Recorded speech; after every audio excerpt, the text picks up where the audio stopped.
So in IGCSEs, which is about grade 10, right, which is about a decade ago for me now, 2015, maths was my least favorite subject. I hated maths so much. I was in the lowest level and I was failing tests multiple times. If I even thought about numbers, I felt like throwing up. I hated maths that much. But there was one summer where I learned to love maths. The summer between the 2 years of IGCSE, I learned to love maths and I locked in. And I ended up doing so well that for IB, which was my last 2 years of high school, I did the most notoriously difficult maths subject, which is called high level maths.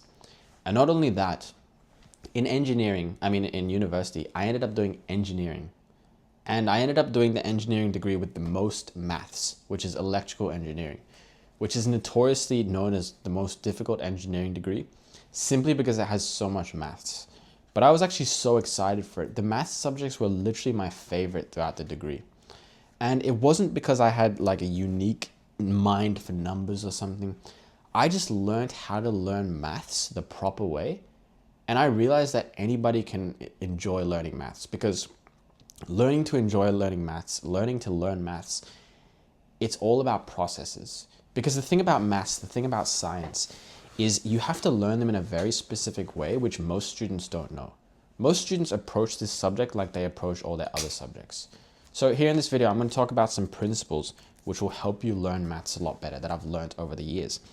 And I'm going to share my experiences, but also I'm going to share mainly some lessons that I've learned through a bunch of research that I've done, but also this book that really helped me a lot, called A Mind for Numbers. Actually, let me just check that that's what that book is called. A Mind for Numbers.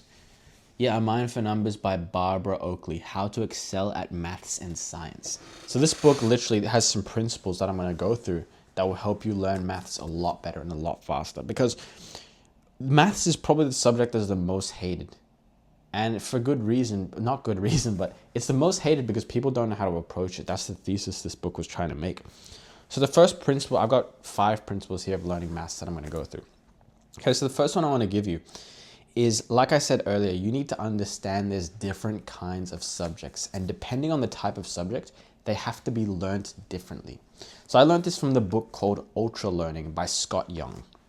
He talks about this concept called meta learning, where essentially you don't just learn the subject, you need to learn how that specific subject is learnt. So the book talks about 3 different types of subjects. There are procedural type subjects. There are, let me just quickly remind myself. Okay, no, sorry. There are 3 things you need to learn: procedures, concepts, and facts. Procedures are like, maths procedures, how to solve a maths formula. Concepts are like, the concept of, the Krebs cycle or something. And facts are like memorization. It's like the mitochondria is the powerhouse of the cell or something. So there are facts, concepts, and procedures that you need to know in every subject. And different subjects will have different proportions of each. So maths and science tend to be very heavily procedural-based subjects. So those are subjects where you need to learn how to do procedures. You need to learn how to solve integrals. You need to learn how to do trigonometric solving, that kind of thing. So procedural subjects are learned very differently to fact-based subjects. So that's the first thing you need to realize. You need to realize that maths is learned very, very differently to other subjects. Okay, so the first principle that I want to give you from this book is very, very interesting. This book says there are 2 modes of learning. There's focus mode and there's diffuse mode. So focus mode is when you're actually sitting there crunching away, trying to solve problems, trying to actually learn the material, right? That's actually intense, problem solving, intense concentration. But then there's diffuse mode, which is essentially after you're done doing that, you go and you take a break, right? You go for a walk, you do whatever. So this book talks about how you actually need both these modes of learning to actually learn maths. A lot of the learning that happens in maths doesn't actually happen when you're sitting there crunching away at the numbers. A lot of the learning actually happens when you step away and you take a break, you go for a walk. So this is how I like to approach maths. I like to approach it in chunks. I like to do like a 20-minute burst of questions, take a break. 20-minute burst, take a break. And I actually learned this on my own. I figured it out. I figured it out that when I sat down for like 2 hours and tried to crunch away at maths, I reached the point where I was experiencing diminishing returns, where I wasn't really learning much more. And it was actually better for me to take a break. So this is the big thing I can tell you. When you take a break and you step away from maths, according to this book, you're still learning. So it's actually not a bad thing. So I don't really like time myself. I don't say I'm going to sit here for an hour. I'm going to sit here for 2 hours. I kind of just work till my brain starts to feel a bit stuck. Or I'll read the textbook till I feel a bit stuck. And either I will jump to a completely different type of question or a completely different concept. That's called chunking, by the way, where you learn in chunks of similar related material. So either I'll jump to something else or I'll just take a break for a while. So you kind of have to sense it out for yourself. You might sit down for 20 minutes and you'll feel like going into diffuse mode, but you need to go in and out of these different modes, and that'll help you learn very well. So yeah, it's kind of like, you know how they say like scientists, like often if you do something creative, for example, a lot of my video ideas, they come to me when I'm not even focused. I'll sit down for 2 hours and I'll try to come up with video ideas and nothing will come out of my mind. But then I'll just like go for a walk or I'll take a shower or something, and suddenly like 10 video ideas will spawn into my mind. So a lot of learning actually happens when you take a step away from the books and you go for a walk or something and you let the ideas marinate in your mind, right? Okay, the next principle I want to give you from the book is you have to be careful of what's called, there's a principle I missed here. So when it comes to those procedural type subjects, like I said, a lot of the learning, you have to learn by solving problems. There's no way around it. A procedural based subject is a subject where you see a brand new problem that you've never seen before and you need to be able to solve it from scratch. And there's no way of being able to do that except for experiencing so many different scenarios that you're able to solve that problem. I kind of think of tennis as a procedural based subject, right? You can practice as much as you want drills, right? Like I'm going to hit the ball in this specific place, and you can get very good at aiming the ball in a very specific place. But an opponent is going to be unpredictable. You're never going to know what the opponent's going to do. You're never going to know how fast he's going to hit the ball, at what angle, at what speed, at what time of day, at what, height, whatever. So the only way to get good at tennis is by practicing so much that you're able to handle those kind of enemies. So same thing with maths. You need to prioritize doing practice problems. So in HL maths, like I said before, I actually didn't get the top mark. It was an insanely difficult subject. I actually got the second to highest mark. But the thing is, I had basically memorized the textbook at that point. I had basically memorized every paragraph of the textbook. I understood the concepts perfectly. I had memorized like the mark schemes and everything. But the reason I didn't do the best was simply I had not practiced enough. I had access to this huge stack of past papers, right? And I only did like 3/4 of them. If I had have completed that stack, I probably would have gotten the top mark. So here I am. I understood the concepts perfectly. I could recite the textbook from my mind, and I didn't do well because I didn't practice enough. So you have to go through the procedures, right? You have to learn by doing active recall, which is, countless times tested and proven scientifically to be the most effective study technique, especially for procedural type subjects. You need to do a ton of practice questions till it becomes easy. Okay, this brings me to principle 3 from the book. This is a very interesting one. It talks about the illusion of competence. So sometimes we feel like we understand something in maths, but we don't. So I had a friend, right? I don't know why I'm telling this story, but I had a friend in first semester, first year of university. He was studying calculus all day long. He was binge watching the lectures. He was writing notes. I thought this guy was going to get, the top marks. He was rewatching the lectures over and over again. He knew the material deeply. He ended up failing that subject. Now, kind of funny looking back now, but we can learn from him, from his mistakes. The reason he failed was because he was under the illusion that he had learnt the material, but he hadn't. It's kind of like if you binge watch videos about playing tennis, You can get very good at understanding tennis and you think you know how to play tennis. But as soon as you get onto the court and you try to hit a ball, you're going to miss completely because you haven't actually practiced. You haven't gotten direct experience. So the book Ultra Learning that I talked about earlier, he gives this principle called directness, where you actually need direct experience with the thing to learn it. So in maths, that's through doing problems. That's through actually crunching your brain. I will sometimes memorize an entire chapter, memorize the worked problems, memorize all that. And as soon as I try to do a problem, I can't do it because you need the direct experience. So be careful of this thing called the illusion of competence, where you feel like you understand the concepts.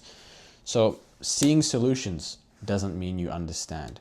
Rereading the textbook and feeling like things look familiar doesn't mean you understand. Because we're afraid of this. But the thing is, we don't do the problems because we're afraid of destroying our confidence. Rereading the textbook makes us feel good. It's like, oh, I understand this. This is good. I'm going to do so well. But doing a problem and failing it feels bad. That's why we avoid it, because we take a hit to our ego. And so this is the next principle that I want to give you, which I think probably is one of the most important principles here. But failure is a necessary part of the learning process. It's not an optional thing. Like many students, this is what they do. They think, okay, I'm going to do practice problems. I'm going to do past papers once I understand the material well. And once I understand the material well, I'm going to get all the questions right and I'm going to do so well. They use the past papers to see if they understand the material rather than to actually use it to learn in the first place. So for me, past papers are for learning. So what I've got here is we're afraid of destroying our confidence. But failure is so important because failure signals to our brain that it's time to learn. When you get something wrong, it tells your brain that what you're doing right now is important. When you go for a tennis swing and you miss, a really good way, by the way, to learn about how failure is so important is learn how to juggle. So learn what juggling is. I don't have juggling balls with me right now, but juggling is basically where you have 3 balls and you essentially have one go over the top. You have one ball go over the top and at all times, and you just kind of throw them back and forth like that. And it takes about 3 hours to learn how to juggle, but you will drop the balls like 1,000 times. But every time you drop the ball, if you're a weak-minded person, you'll drop the ball and you'll be like, oh, I failed to juggle. Oh no, man. And you'll give up. But if you understand the science of learning, you'll realize that every time you drop the ball, it's signaling to your brain to make a change. Like, okay, it doesn't happen consciously, by the way. Your brain is very, very smart. Your brain does all the learning behind the scenes. So it's like, okay, I dropped the ball, and your brain will go, okay, we dropped the ball. We're going to throw it differently this time, blah, blah, blah. And you fail 1,000 times, and you will learn to juggle. It'll take like 3 hours. But the same thing is with maths. You fail questions enough times, you will learn how to do it. So like I said, you can memorize the textbook, but as soon as you begin doing questions, you're going to get them wrong. And here's the difference between top and bottom students. Bottom students see getting a question wrong, they see failure as proof that they're dumb. Oh man, I dropped the ball, I'm dumb, I can't juggle. Versus, oh, I dropped the ball.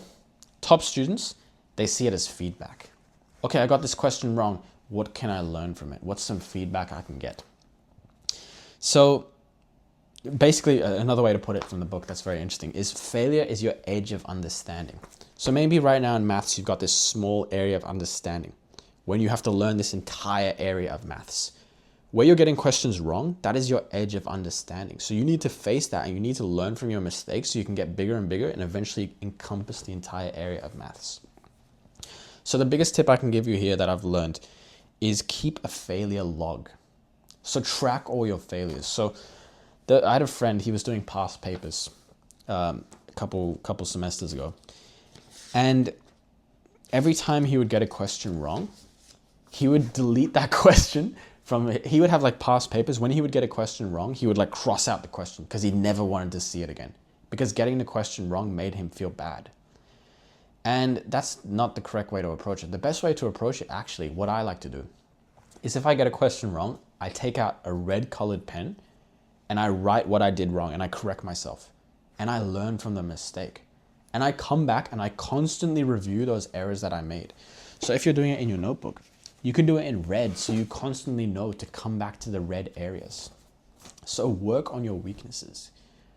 If you're learning any skill, right, you want to work on your weaknesses. If you're trying to get better at tennis, you want to, like, maybe, your backswing is bad. You want to work on your backswing. So focus on your weaknesses, and that's how you're going to learn. So keep a failure log, keep coming back to it. Okay, the next principle I want to give you is a principle called chunking. So I guess I talked about this earlier, but basically you want to learn maths in chunks of different concepts. So let's say, for example, you're learning integration. Integration is nothing but you need to know some multiplication, you need to know like exponent rules, you need to know trigonometric rules, you need to know all these things, and finally you need to know integration. So you need to learn these things in chunks, if that makes sense. So chunks are like small groups of patterns that our brain associates to be one similar thing. So what I like to do is I like to learn chunks with spaced repetition. So I might spend 20 minutes trying to understand this one concept, and I might jump to a different chunk and spend 20 minutes trying to learn that concept.